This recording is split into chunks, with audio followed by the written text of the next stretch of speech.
3 years.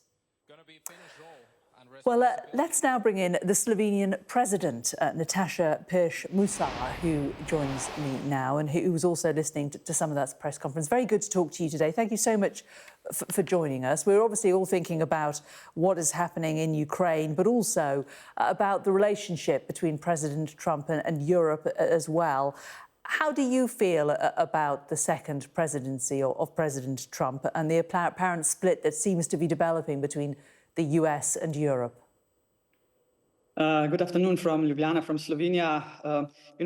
For some politicians and some people, the United States politics came as a surprise. But I have to tell you, I am not surprised. The key elements of President Trump's first term are still there. He immediately decided to go out of the World Health Organization. He said that he's not going to support the Paris Climate Agreement. So the firm establishment of the United States as a superpower, undisputed superpower, is there. And the skepticism about multilateralism is still there. And when it comes to important US interests, we have to be aware of the fact that United States are searching for allies around the world with like-minded countries that would secure stability in the world, but according to US interests. But of course, United States is a superpower. President Trump said that he can end the war in 24 hours. This is obviously not the case. What I do miss, and I have to be really, really honest with you, that the United States are now trying to negotiate peace in Ukraine. Ukraine is Europe. You cannot negotiate peace in Europe without European Union. And I'm not happy to see that. And this is why I think that the moment we are in right now in European Union is, to paraphrase Winston Churchill, is the Europe's finest hour. If we are not going to unify, if we are not going to stand together, we are going to be seen as a dwarf in the world politics. That's my, honest opinion. So you say if we don't unify, which sort of suggests that you feel Europe isn't currently unified. Why do you think that? When the war in Ukraine began, I think that also President Putin was surprised to see the unity of European Union. We aligned together with sanctions towards Russia. But then, of course, there are holes in European Union politics. And after Munich, when Vice President Vance was there, talking about European Union in a very patronizing way, if I may say, I was not happy to see that President Macron only invited the big European Union countries to Paris to discuss what happened in Munich. Can you just imagine what would have happened if President Macron invited all the prime ministers and heads of states to Paris to discuss what was going on? Or even better, Antonio Costa, the president of the European Council, should do that. This is the way to show unity. And if we are not going to be unified, it's going to be hard to negotiate peace in Europe. It's going to be hard to be the strong part of negotiations, which are going to take place really, really very soon, I do hope. But not to negotiate peace in Ukraine, firstly, not without Ukraine. Not a single paper should be signed without Ukrainian signature on it. And if we discuss security in Europe, of course, European Union should be a partner in this. And I do hope that President Trump, President Putin, and if I may, also President Xi, are aware of that fact that we should keep the dialogue. We are not to run away from talking to each other.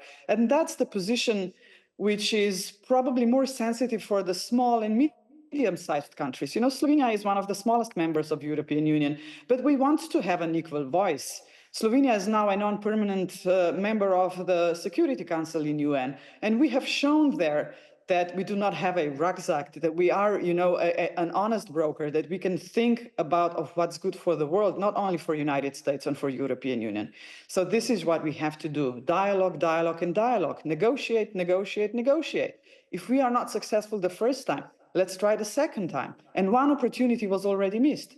When the war broke out in Ukraine, the mediation process, if I may say so, was not taken into account. You know, we missed a couple of deadlines already. The Istanbul proposal, the Minsk II agreement. But okay, the times have passed. We have to start all over again. But I just want to say, do not run away from talking to each other, small or big countries. The regime of this planet, the only one that we do have, is not to be left only to superpowers. So we do have a voice, and we must have a voice as well. You say you must have a voice, but of course you can't negotiate if you're not there at the table, if you're not sitting around it. Do you feel abandoned by America? I am aware of the strength of United States. Of course, I am aware of the strength of China, of India, which is a fastly growing economy. This is why the small countries have to have a voice inside the groupations that we are part of. European Union as a whole should have a voice. Can you just imagine if we are going to negotiate peace bilaterally by every single state of European Union? This is not the case that we should work on. European Union as a whole should have a voice. And nevertheless, madam, we are the third strongest economy in the world, but as a European Union and not as individual countries. Do you think President Trump is just trying to get the most out of this for America in terms of the mineral deal, for example, with Ukraine, and just get it wrapped up? You know, he's a man who likes to get a deal done and then turn his attention elsewhere. Sometimes it looks like that, but I am pretty sure that President Trump is aware of one fact. Every single nation on this world deserves a peace. And every single country in this planet should work towards peace. President Trump has a lot of strength, but I do hope that he's going to see that it's not a good way only to talk to the superpowers. You know, it was publicly available. I had a discussion after President Trump was elected with him, you know, because of the connections of Slovenia to the White House. His wife is Slovenian. And one thing that I wanted to say to him, and I did say that to him, do not forget about the international law. International law is the only thing which is keeping us away from chaos. If we are going to neglect or not to follow the international law, nothing good will happen. The international law is there, and we have to do whatever we can so that, you know, the aggressor is not going to be rewarded and the victim is not going to be punished. This is what we have to work on. And we know who the aggressor is and we know who the victim is in the case of Russia and Ukraine. And this is what we have to take into account. International law is holding us together. International law is giving us the rules. Territorial integrity, sovereign equality, those are two main points of the international law. And war is prohibited by the international law. So please, let us talk, go together, be together, and discuss what the international order in the future is going to be. Without the international law, this is simply not possible.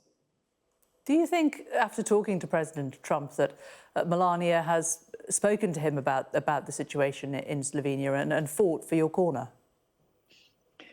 Of course, Melania Trump is often saying that she comes from Slovenia. I mean, you know, she was born here, and I know that President Trump is listening to her sometimes.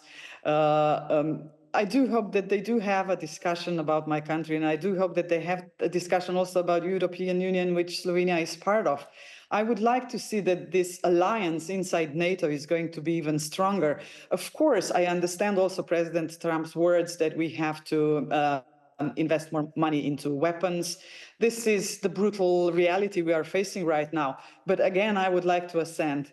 All the weapons in this world are not going to help us if European Union is not going to be unified, and if United States are not going to understand that the allies are there to talk together, not to run away from talking to each other. Very interesting to talk to you. Nataša Pirc-Musar, the President of Slovenia. Really good to get your thoughts today on the third anniversary of the war with Ukraine. Thank you. Thank you for the opportunity. Goodbye from Ljubljana.